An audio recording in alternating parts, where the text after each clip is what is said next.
Growing up, reading was my passion. Books were my escape into a world that went beyond my front door. I loved her books. I read I Know Why the Caged Bird Sings I don't know how many times before I was an adult. From the time I opened the first page and What You Looking at Me For? Didn't come to stay, only came to say Happy Easter Day, struck me because I was a Black girl, just like Maya Angelou, growing up in the church, being raised by my grandmother, doing Easter pieces. Imagine growing up and getting to become friends, not just friends, sister, daughter, mentor to Maya Angelou. Unimaginable to me that that would happen. I would now say that she is one of the greatest influences in my entire life.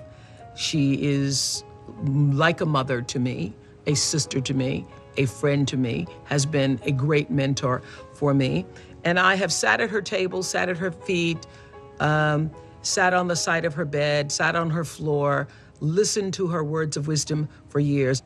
And I remember the very first time I went to visit her, I could not believe, it was one of those out-of-body things. I could not believe I am in Maya Angelou's house. I grew up, it just makes me tear to think about it. I grew up reading her books.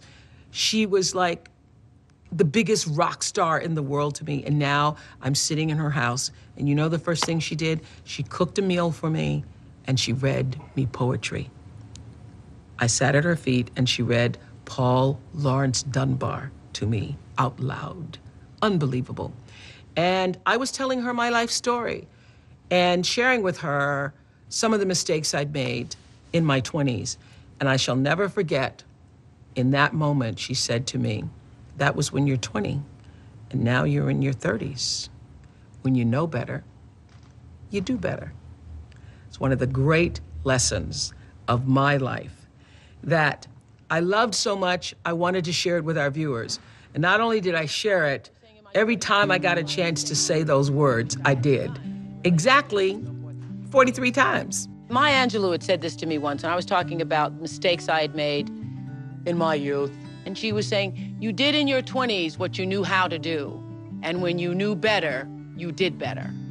And you should not be judged for the person that you were, but for the person that you're trying to be and the woman that you are now. I started selling drugs for a little while. I got caught up doing that, but I'm not even... And when you know better, you do better. Right. Right. So, Ellen, as their mother, why did you keep all of this a secret?